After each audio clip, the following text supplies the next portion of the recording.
podcast Q&A. Question 2 from Europe. In what way have civilian training capabilities physically and mentally changed since you started instructing, and how do you address these changes? This is a good question and really relevant to training provision in this era and in a very different environment from decades gone by. When I began training in the early 70s, everything was very different, and training in MSD and MIL-CQC for civilians under a military qualified master instructor was very uncommon.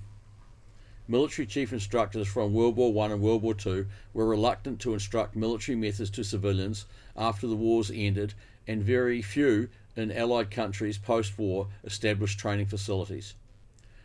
Wrestling, boxing in days gone by were the main combat sports, and a lot of the coaches were old school. They insisted on their charges being reliable, punctual and responsible, and had strict and to the point gyms and training facilities rules. Training regimes were tough, and those that were not prepared to give their all would never stand up to the required mental toughness and physicality.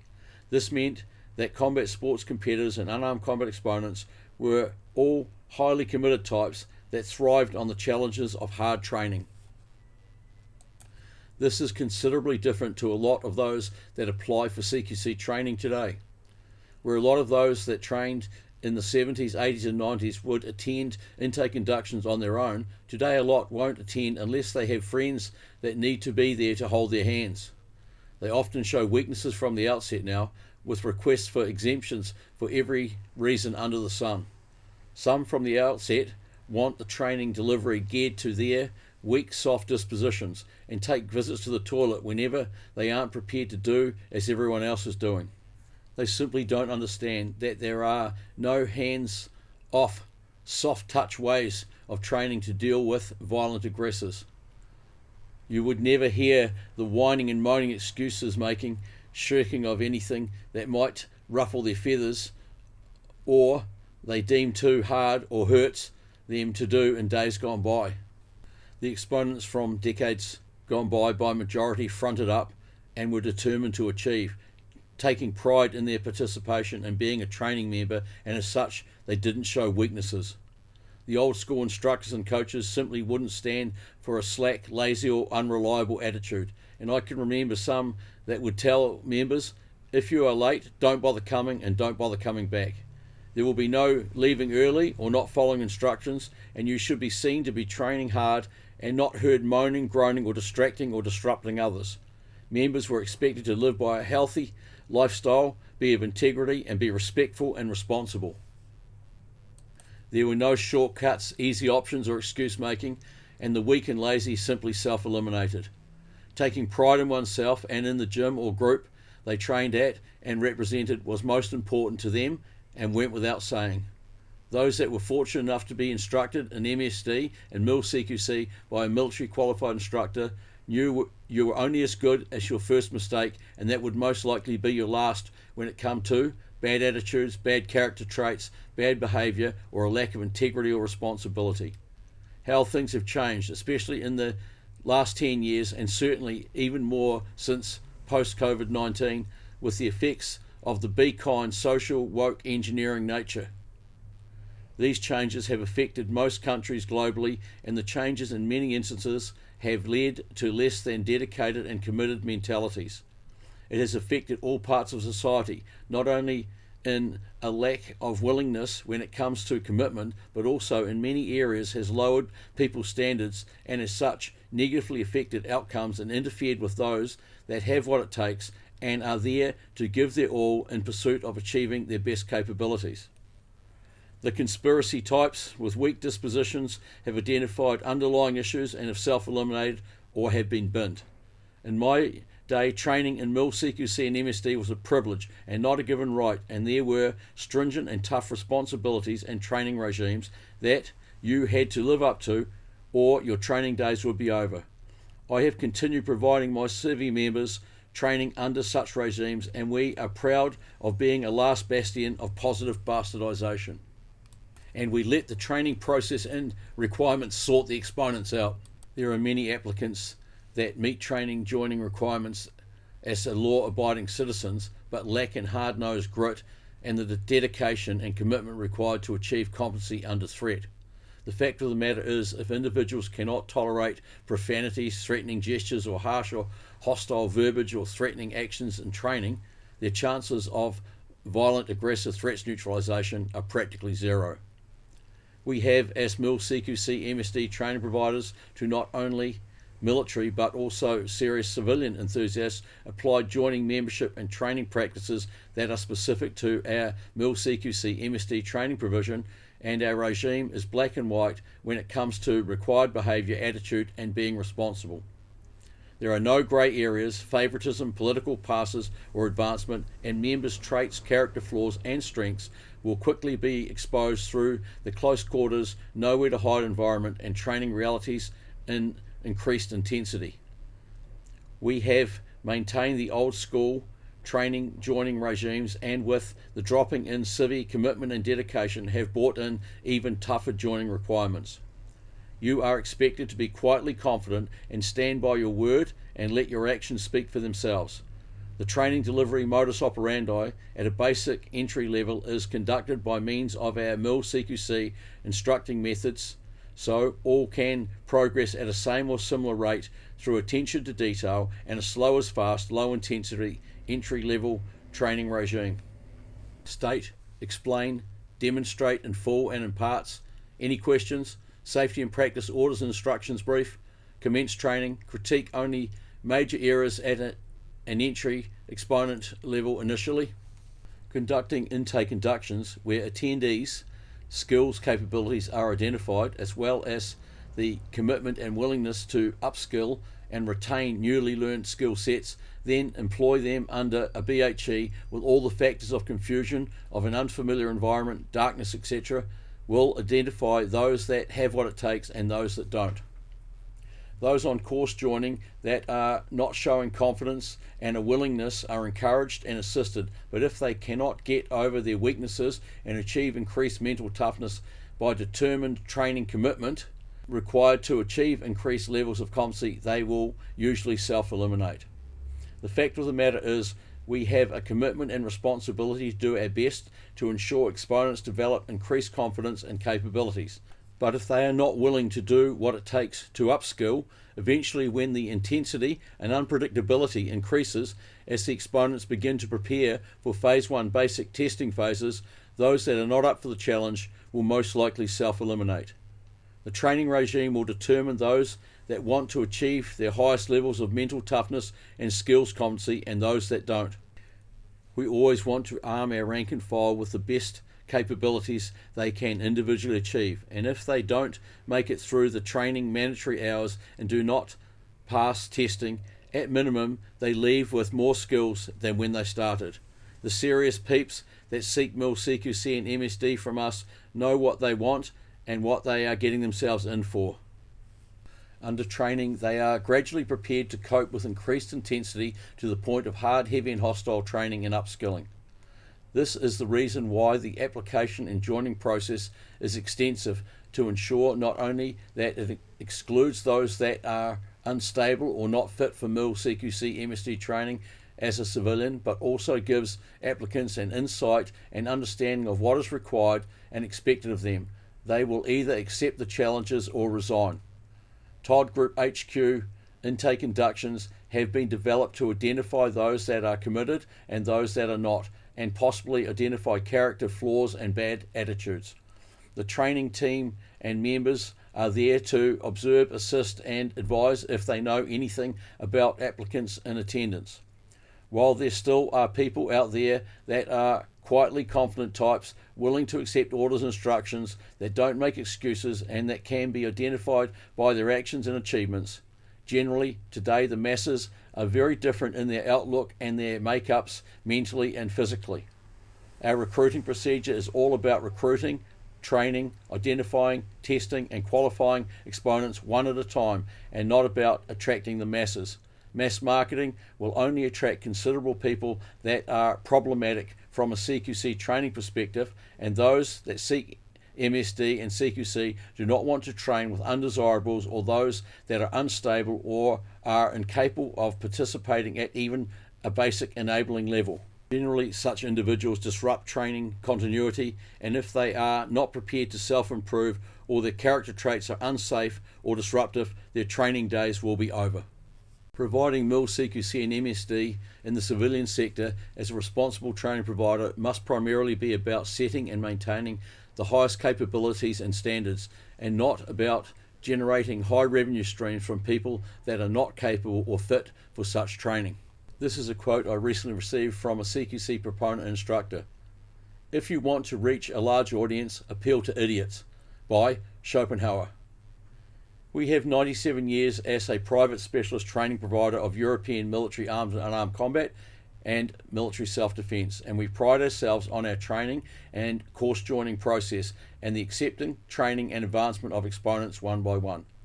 Don't get me wrong, there are some very determined and tough people from all walks of life out there, but there are getting all too many more of the types that believe society owes them and that their opinion is so important even when they are only starting out and clearly have no prior expertise in MSD and MIL CQC and have shown no high level commitment or practical capabilities.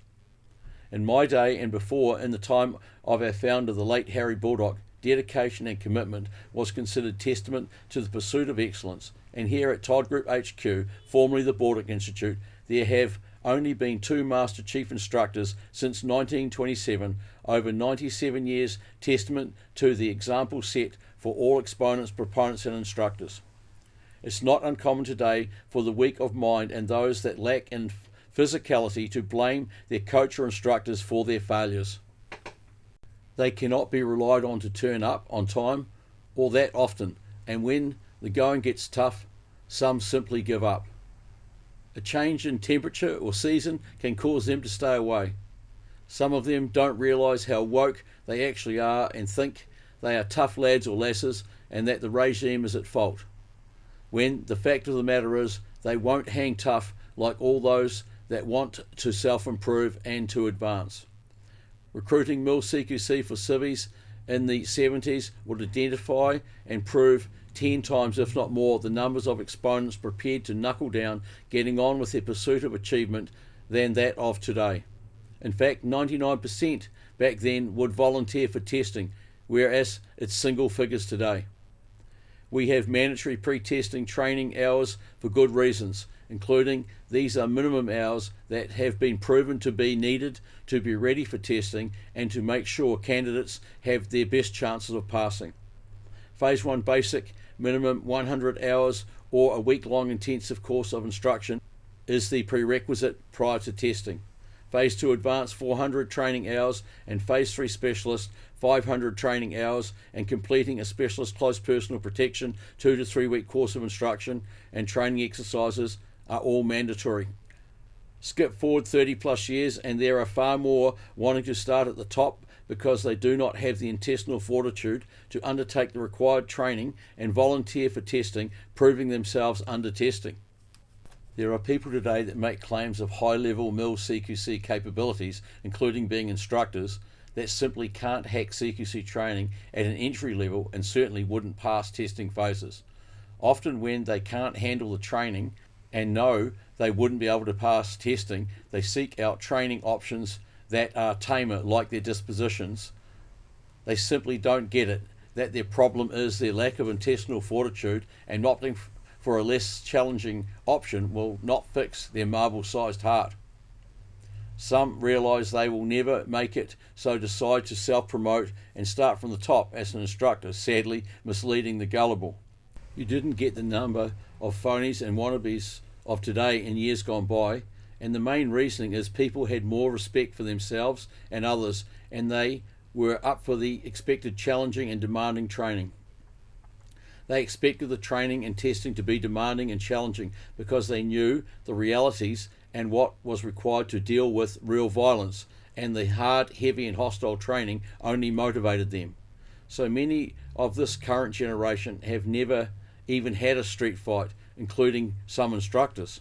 Many have become more cunning and promote themselves by false pretenses, innuendo and trying to impress everyone that will listen to them. Those with the smarts identify these types in an instant. Many people we recruit today tell us their journey seeking MIL, CQC and MSD has taken them through many options and much of their hard-earned dollars until they realised they were no more capable than before they started seeking MIL, CQC and MSD training. Some come to the conclusion that the training they were undertaking was in fact not MIL, CQC or MIL self-defense. There are those that try and say all the right things when applying or try and suck up to their instructors as in bootlickers, and then there are the show ponies trying to show off and impress. They simply don't get it as a new entry exponent that they should be quietly confident and not trying to stand out or seek backhand salutes, as all this sort of behaviour does is bring attention to themselves. We have stringent application and joining conditions and requirements along with CQC training specific codes of conduct contracts that are to ensure we do our best to make sure we do not recruit the wrong types, and also so applicants can make no mistakes as to what will happen to them if they breach codes of conduct contracts, and that they will be binned. In my instructor training and qualifying days, I was taught not only skills development but also instructing duties and responsibilities for training and course conducting, training and management development, and external recruiting responsibilities. I remember being told you can only put processes in place and do your best in recruiting to make sure all applicants are fit and proper types. I was told you can't read minds and as such can't always know the hidden agendas of the devious or what they have in their pockets, but when they are found out for what they really are, it is how you deal with it that is important and makes all the difference. People can change over time, and they need to know that code of conduct breaches outcomes will be the same for all members regardless of time in or rank.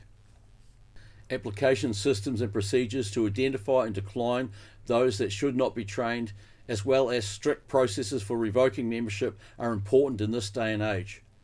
When breaches are identified, affirmative proper actions must be taken as a responsible professional training provider. We do not move to the beat of the woke, be kind to everyone, make it easy for everyone by lowering standards drum. And it is our regulations, conditions of membership and codes of conduct that our rank and file must abide by. There is no place for any negative external influences of the "it doesn't matter" or "it's not your fault" group hug type nonsense. Members apply and join up as individuals, undertake training as individuals, and volunteer for testing as an individual candidate, and must stand up and admit to their breaches and accept the outcomes of disciplinary actions as an individual. Just like in an actions on under assault, as an individual you must face your enemy alone, so must you face your superiors alone under disciplinary actions. No one is more important than the group, and the disciplinary process and procedures are strict and to the point to protect the integrity of the group. Weak types and their weaknesses can be infectious and lead to the weak and disruptive types being attracted to one another and disrupting and causing dissension in the ranks, and there is no place for this. Our rank and file come from wide-ranging ethnicities and cultures, but as a member must abide by the training group rules, regulations, conditions and code of conduct. If members have been identified by their peers and or superiors as breaching rules, regulations and their code of conduct contracts, they are expected to take responsibility for their actions and accept the outcomes of their actions. There can be no mistake on joining what is expected of members and how membership is a privilege and not a given right. Another unfortunate reality of current times is applicants and exponents' inability to read training and course joining requirements. Some get the dates, times, locations and dress requirements wrong, even though they have received detailed course and training briefs, and this is unacceptable. Some even, educated types, writing is illegible and their spelling is poor. There are so many people seeking MSD and CQC training that have their applications declined as they have mental health issues that make them unsuitable for training, and often because the nature of the training could make their conditions worse through fear and stresses of our hard, heavy and hostile training regime. Then there are those that apply who through their criminality are declined, that are most upset when we will not accept them for training or course joining. It is an unfortunate reality that some that probably need self-defense capabilities are just not up for the training challenges, and if they are not up for the training challenges, the chances of them defeating a formidable assaulter are very low.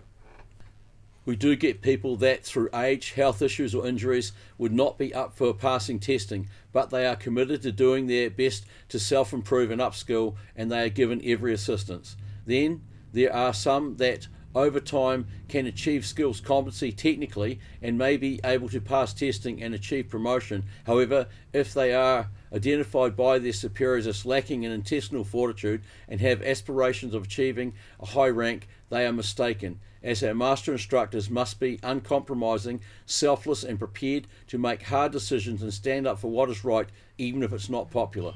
The problem with such people is that over time they can develop delusions of being something they are not, as well as becoming arrogant and need to be reminded of their status and errors of their ways. Fortunately, the hard, heavy and hostile ethos is again a simple way of providing a reality check of their actual level of mental toughness. For us, just getting rid of individuals that have hidden agendas, are not honest, including being truthful with themselves, is not only a responsibility as a professional specialist training provider, but as a relief. So there are many responsibilities and duties involved with recruiting, vetting, training, and proving of candidates under testing. Responsible training providers must ensure members are of integrity and responsibility in and outside of training. This is a very important part of operating a training facility in these days, with more people that do not have what it takes or are not fit and proper applicants for training, and this applies to those that are training regardless of their duration or rank. Anyone that abuses their position, status and rank or conducts themselves outside the expected codes of conduct contracts must be dealt with without favour or prejudice. One highly trained and qualified exponent, proponent or instructor that possesses high-level skills, capabilities, as well as uncompromising mental toughness in the face of violence is worth all those that are not. And as the old adage goes, from the rest come the best, and that saying is very true with proving individual practical realists that are mentally tough and willing to accept challenges to self-improve and arm themselves with high-level CQC, MSD levels of capability. Those that achieve rank and status earn the right to advancement and involvement with advanced and specialist training and instructing, and when they achieve master instructor rank, are part of the skills development, testing and proving of primary tradecraft practices. Recruiting, conducting intake inductions, providing mandatory training hours required for testing are all important components of the operation of a training facility, and the identifying and qualifying of quietly confident and capable exponents, proponents and instructors, and that is a primary objective. This comes down to single figures from every 100 exponents recruited, a reality which is very different from 3 decades ago, when the majority of recruited exponents would achieve and surpass training level requirements with many more passing testing phases than that of today. Stringent joining, training and testing conditions and requirements and codes of conduct contracts specific to CQC are musts if high standards are to be maintained, and no matter how society changes, these practices, including disciplinary proceedings, must stand steadfast and do what is right. There is a hefty responsibility to ensure MIL CQC and MSD skills do not end up being used unlawfully. We have developed HQ SOPs over more than 9 decades that are to ensure all aspects of operating a specialist training facility have practices in place to address all requirements. It is not unusual today for all candidates under testing to fail and be removed from a testing phase as soon as they fail to achieve an objective. Some of them only last minutes under testing. It is the nature of the beast, and sometimes candidates defeat themselves by letting the occasion overwhelm them. Testing is another process of not only competency evaluation, but is also a means of individual candidate confidence level identification, determining the individual candidate's mental toughness and resolve. The important thing is that standards are never lowered, and the candidate must surpass the required standards in a quietly confident and committed manner by means of controlled aggression and tradecraft training safety practices. Just like with some testing phases where all candidates fail testing, being removed from the testing phase, similarly, if we ever had multiple peeps proven to be trying to cause dissension in the ranks through their weak disposition or hidden agendas, they would stand to all be binned. The serious, dedicated and committed members distance themselves from anyone that is not able to take orders and instructions or that breaches their codes of conduct, and when it comes down to disciplinary action, offenders find that others do not want to risk having their membership revoked in their support. I have answered this question by not only providing some of the identified negative changes in applicants and exponents of today compared to decades ago, but also on the processes and procedures and practices under application, training or course joining and under testing that are in place to maintain standards and exclude or remove those that are found to be not fit for CQC training or cannot take orders, follow instructions or breach their CQC Code of Conduct contracts.